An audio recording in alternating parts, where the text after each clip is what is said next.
I'm gonna go talk to Alistair now. Maybe he'll let me. Maybe he'll train us how to be a Templar.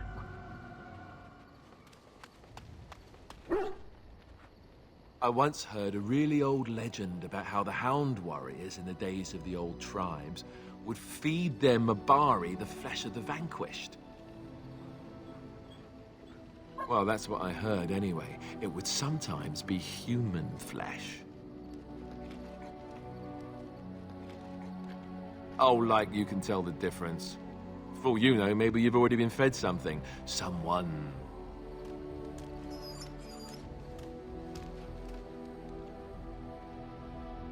Hey! Look at what your fool dog placed in my pack.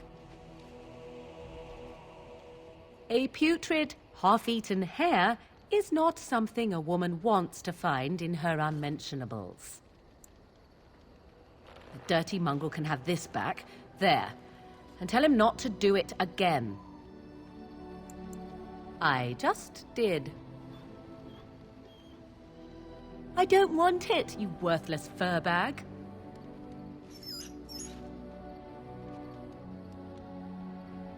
Oh, he's just trying to be manipulative, I can tell. I do it too.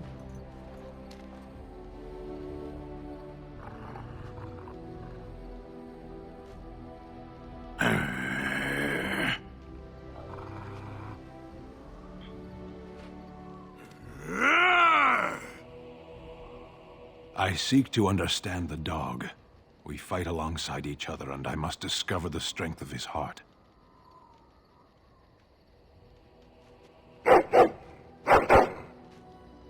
You are a true warrior, and worthy of respect.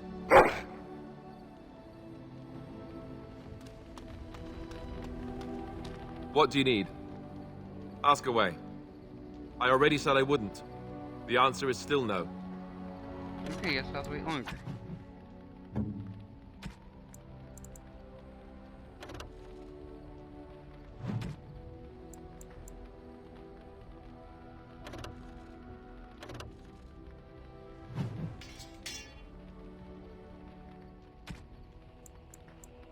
Oh, now I can wear it.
Did you always live in an alienage? Was it very terrible? That is good to hear. I have never been to the Denerim alienage, but I hear that life is hard and there is so much squalor. In Orlais, most elven servants live in the homes of their masters, often in great wealth and luxury.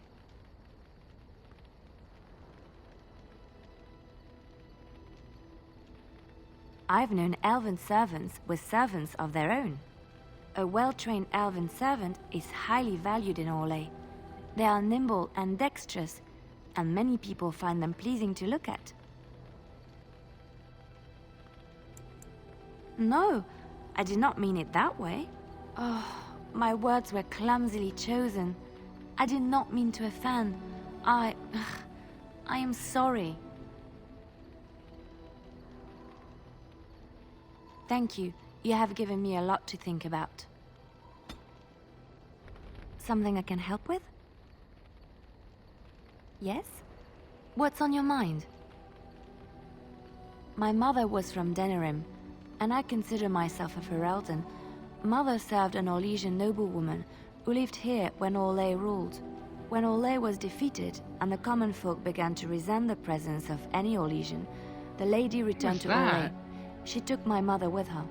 I was born in Orlais and did not set foot in Ferelden till much later. Mother was always telling me stories of her homeland. I think she missed it. Mother died when I was very young. Lady Cecily let me stay with her. I had no one else. She was quite old then, and she had me study music and dance to entertain her. It is unfair that I have more memories of Cecily than my mother. Strangely, the only thing I really remember of Mother was her scent. She kept dried flowers in her closet amongst her clothes. Small white Ferelden wildflowers with a sweet fragrance. Mother called them Andraste's Grace. They were very rare in Orlais. But enough about that. Let us move on. Something I can help with? Yes? What's on your mind? I miss Val Royeaux. Unlike other cities where the people are the lifeblood and the character, Val Royeaux was her own person, and her people little more than decorations. There was always music in Val Royeaux, streaming from the many windows, quiet refrains and triumphant choruses, and always, floating above that all, the chant, coming from the Grand Cathedral. It was magnificent. Oh, it would take me a day or two to talk about the many splendors of Orlais, her golden fields, her lush meadows. Of course, there are good things and bad things about Orlais, like anywhere else. Sometimes I miss it dearly, and sometimes I'm glad I'm rid of it. And you will laugh at this, but I miss the fine things I had in Orlais. Dresses, fine dresses and furs, and shoes, of course. One can't mingle with nobility with bad shoes, you see. Orlais is very fashionable, almost ridiculously so. But the shoes! Living with those ridiculous trends was worth it for the shoes. When I left Orlais, the fashion was shoes with delicate tapered heels and embellishments in the front. A ribbon, perhaps, or embroidery. In soft colors, of course. It was spring. I had my eye on a pair my shoemaker was working on. It was covered in pale blue silk with amber beads on the toe. The shoes made in Orlais were exquisite. Not at all like these clunky fur-lined leather boots you have in Ferelden. Ugh, just look at them. They're sturdy shoes, but sometimes a girl just wants to have pretty feet. Oh, I could talk about shoes all day, but we have things to do, don't we? Something I can help with? Yes? What's on your mind? Where did you hear this? And did you not think that this could be historical fact and no longer true? Not all minstrels are spies. Most are just singers and storytellers, but some of them are what we call bards. Bards are minstrels and more. Spies, as you say. Some say there is a bard order, but I don't think this is true. Many bards work alone or in small groups, doing the bidding of a patron who pays for their services. If there is an organization behind it all, no one knows who they are. What do you think? They infiltrate, steal, sometimes assassinate? It depends on the bard. In Orlais, there is much rivalry amongst the highborn.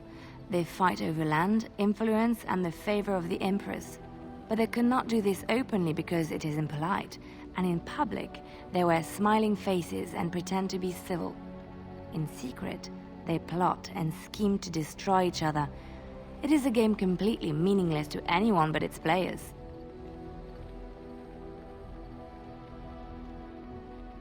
I have revealed too much, it seems. But it doesn't matter what I used to be. It is the past.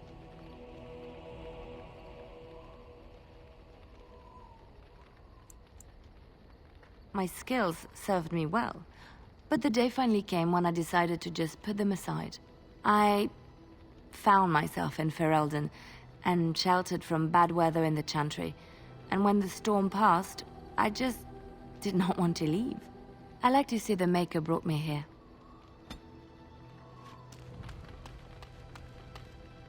Yes. I am hardly surprised.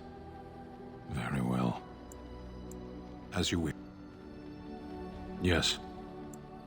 Speak, then. Then I suggest we move on.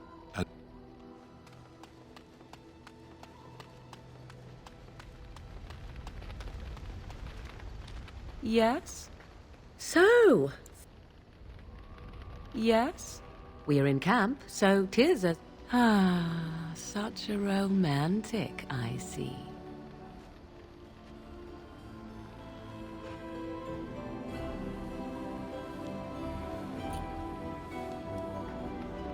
No, it doesn't get her approval anymore. Enchantment? Oh, certainly. What the? They're back again. Oh well.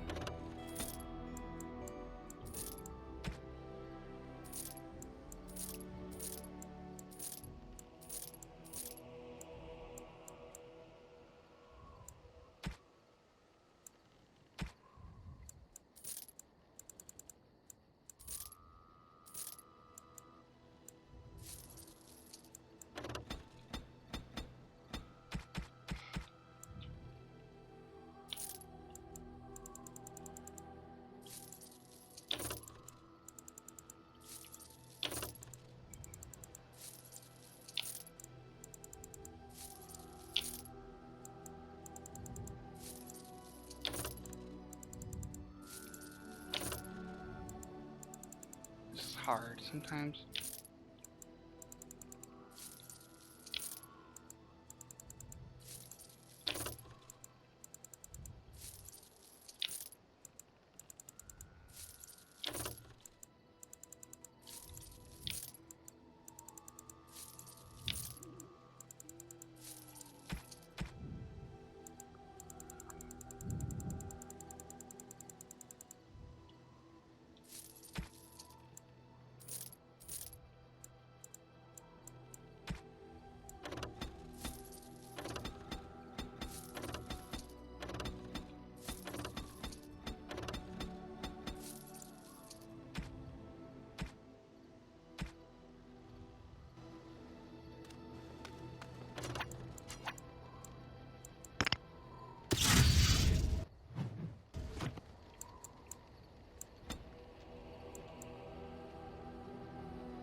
Alright, so I decided where I'm gonna go next.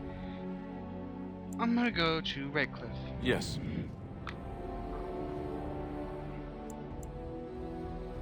Yes.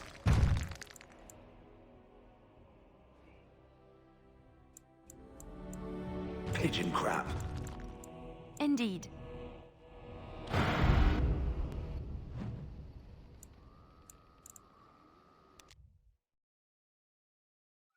And I run into more trouble.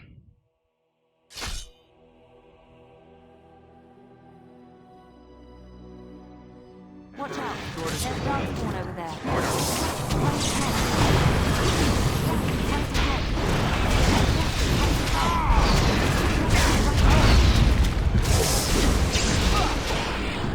What?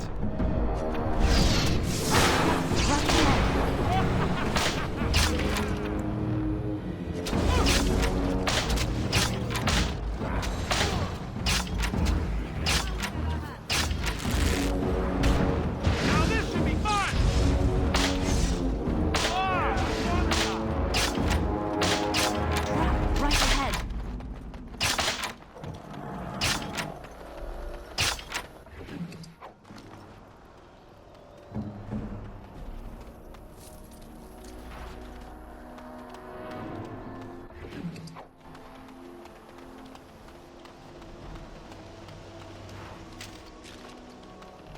Hello.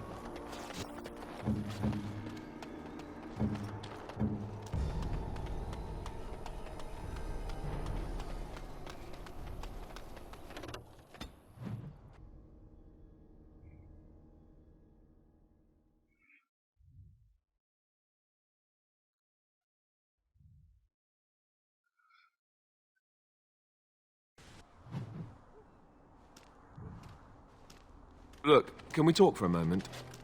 I need to tell you something. I, should probably have told you earlier. Yes, that's right. I stopped you to tell you that I'm an idiot. Whew! Thank the Maker you know already. Now I can stop worrying I'll be found out. What can I say? I'm a witty idiot.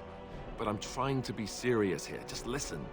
I told you before how Al Eamon raised me, right? That my mother was a serving girl at the castle and he took me in? The reason he did that was because, well, because my father was King Marek, which made Kaelin my half-brother, I suppose. So... Ha! Yes, I guess it does at that. I should use that line more often. I would have told you, but it never really meant anything to me. I was inconvenient, a possible threat to Kaelin's rule, and so they kept me secret. I'd never talked about it to anyone. Everyone who knew either resented me for it or they coddled me. Even Duncan kept me out of the fighting because of it. I didn't want you to know as long as possible. I'm sorry. Oh, good. I'm glad. It's not like I got special treatment for it anyhow. At any rate, that's it. That's what I had to tell you. I thought you should know about it. Let's hope not. I'm the son of a commoner and a Grey Warden to boot. It was made very clear to me early on that there was no room for me raising any rebellions or such nonsense. And that's fine by me. Now, if there's an heir to be found, it's Al Eamon himself. He's not of royal blood, but he is Kaelin's uncle, and more importantly, very popular with the people. Though, if he's really as sick as we've heard... Oh no, I don't want to think about that. I really don't. So there you have it. Now can we move on? And I'll just pretend you still think I'm some nobody who was too lucky to die with the rest of the Grey Wardens. Oh, lovely. I'm going to regret this. Somehow I just know it.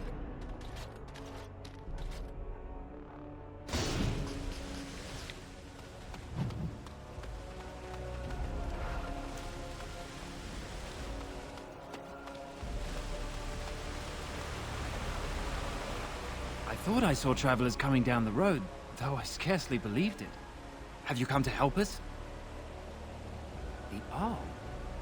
Then you don't know. Has nobody out there heard? He could be dead for all we know. Nobody's heard from the castle in days. We're under attack. Monsters come out of the castle every night and attack us until dawn. Everyone's been fighting and dying. Apparently everyone seems to agree that a blight is the perfect time to start killing each other. Marvelous, really. We've no army to defend us. No Arl and no king to send us help. So many are dead. And those left are terrified they're next. Hold on, what is this evil that's attacking you? I don't rightly know. I'm sorry, nobody does. I should take you to Ban Tegan. He's all that's holding us together. He'll want to see you. Ban Tegan, Al Eamon's brother. He's here. Yes. It's not far, if you'll come with me.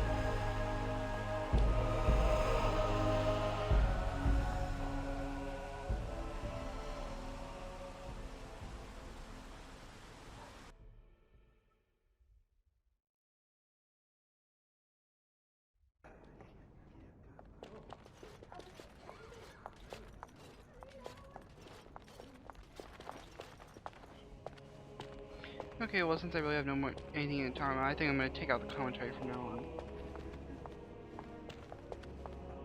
It's Thomas, yes? And who are these people with you? They are obviously not simple travelers. No, my lord. They just arrived, and I thought you would want to see them. Well done, Thomas. Greetings, friends. My name is Tegan, Ban of Rainersphere, brother to the Arl. I remember you, Ban Tegan. Though the last time we met, I was a lot younger and covered in mud. Covered in mud? Alistair? It is you, isn't it? You're alive! This is wonderful news. Still alive, yes. Though not for long if Ten Loghain has anything to say about it. Indeed.